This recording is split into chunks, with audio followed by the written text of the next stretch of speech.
Friends, welcome to my channel Mauri Guru. Friends, बहुत ही important video है क्योंकि इस वीडियो में एक मैसेज छुपा हुआ है। पेरेंट्स के लिए भी छुपा हुआ है, स्टूडेंट के लिए भी छुपा हुआ है। खासकर वो बच्चे जो नीट 2026 की प्रिपरेशन करने जा रहे हैं या फिर जो नीट 2025 में भी काउंसलिंग कर रहे हैं, उनके लिए भी इंपॉर्टेंट मैसेज है क्योंकि बहुत अच्छी जानकारी मैं देने जा रहा हूँ इसमें। एक न्यूज़ आई कल कि एक बच्चे ने 99.99 परसेंटाइल स्कोर किया था नीट में, 1456 ऑल इंडिया रैंक थी और उसको जस्ट कॉलेज ज्वाइन करना था, उससे पहले उसने अपनी जान ली। 99.99 percentile in NEET but did not want to be doctor, teen dies by suicide।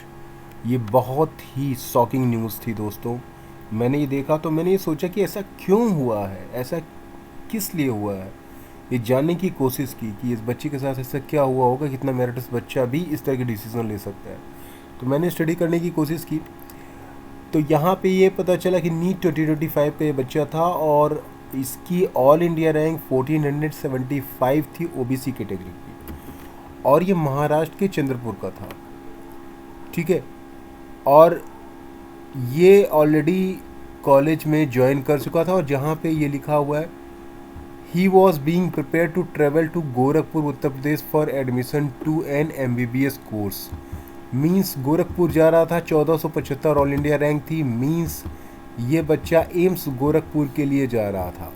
Means AIIMS Gorakhpur भी अच्छा इंस्टीट्यूट है। और जो इसने डिसीज़न लिया वो क्यों लिया कि ये इस तरह के कोर्स करना नहीं चाहता था, मीन्स मेडिकल कोर्स नहीं करना चाहता। इस तरह के डिसीज़न बहुत सारे बच्चे ले रहे हैं। ये यहाँ पर कमी पेरेंट्स की है या फिर स्टूडेंट की है, ये बात करना थोड़ा सा कॉम्प्लिकेटेड हो सकता है, लेकिन मैंने पता करने की कोशिश की एक्चुअल में इसको क्या मिला होगा कॉलेज में। तो मैं रिज़ल्ट पता करने की कोशिश की। कहीं कहीं मैंने देखा कि किसी न्यूज़ में 1456 ऑल इंडिया रैंक इस बच्चे की बताई गई है, जिसमें कि Tamil Nadu dental college and hospital Chennai ये कॉलेज मिला हुआ है BDS का। ठीक है, 1456 ऑल इंडिया रैंक कोई न्यूज़ मैंने देखी थी, उसमें इस बच्चे की रैंक ये बता था।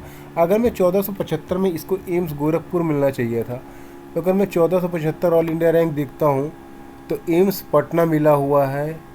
मीन्स एम्स गोरखपुर का यहाँ पे कोई बात ही नहीं हो रही है। तो इसके आसपास मुझे एम्स गोरखपुर कहीं दिख ही नहीं रहा है।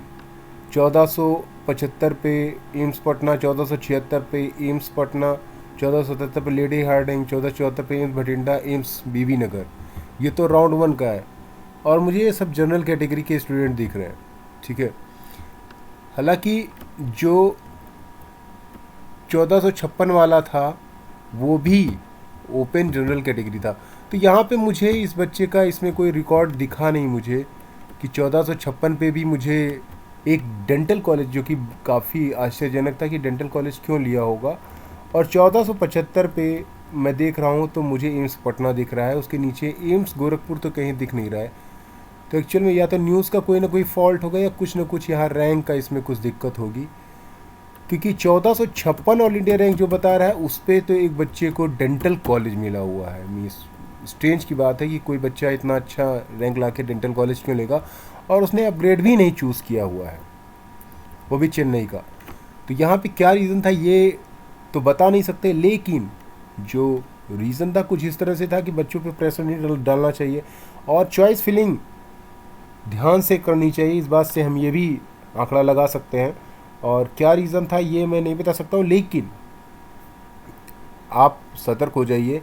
अगर आपको लगता है कि आपको डॉक्टर बनना है तो ही डॉक्टर बनिए, वरना आप पेरेंट्स से सीधे कह सकते हैं इतना डिसीज़न लेने की ज़रूरत नहीं है। हार्ड एंड फास्ट लाइफ ही नहीं रहेगी तो फिर डॉक्टर या इंजीनियर कौन बनेगा।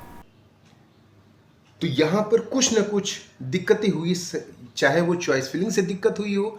हालांकि वो अपनी गलतियों को सुधार सकता था, राउंड 3 तक सुधार सकता था, उसको अच्छे कॉलेज भी मिल सकते थे। लेकिन या तो वो बच्चा डिप्रेस हो गया या उसने ज़्यादा बर्डन रख लिया अपने दिमाग में और ये निर्णय लिया। तो मेरा आप सभी पेरेंट्स से ये गुजारिश है, कृपा करके अपने बच्चों को जो कर रहे हैं करने दीजिए। फोर्सफुली उनको डॉक्टर या फिर इंजीनियर बनाने की कोशिश मत करिए, क्योंकि लाइफ से बढ़ के कोई चीज़ नहीं होती है। लाइफ ही नहीं रहेगी तो डॉक्टर इंजीनियर कहाँ से बनेंगे? लाइफ रहेगी तो कुछ ना कुछ तो बन ही जाएगा। कहने का मतलब यह है कि आप डॉक्टर बनेंगे या इंजीनियर बनेंगे या फिर जो भी आपको करना है उसमें आपकी सहमति 90% होनी चाहिए। फोर्सफुली कि नहीं मेरे पेरेंट्स डॉक्टर है तो मुझे भी डॉक्टर बनना है चाहे मेरा गोल डॉक्टर का ना हो, ऐसा नहीं होना चाहिए। और जो बच्चे नीट 2025 में चॉइस फिलिंग कर रहे हैं, मैंने पहले भी बोला हूँ कि चॉइस फिलिंग की गलती बिल्कुल नहीं करनी चाहिए। राउंड 1 राउंड 2 में गलतियों को बर्दाश्त किया जा सकता है लेकिन राउंड 3 के बाद नहीं किया जा सकता है। तो आप चॉइस फिलिंग आप करें तो एक एक कॉलेज को ध्यान से पुटअप करिएगा, क्योंकि ये कहीं ना कहीं खतरनाक हो सकता है आपके लिए, क्योंकि राउंड 3 के बाद आपको मौका ही नहीं मिलेगा, वो कॉलेज आपको फोर्सफुली लेना पड़ेगा।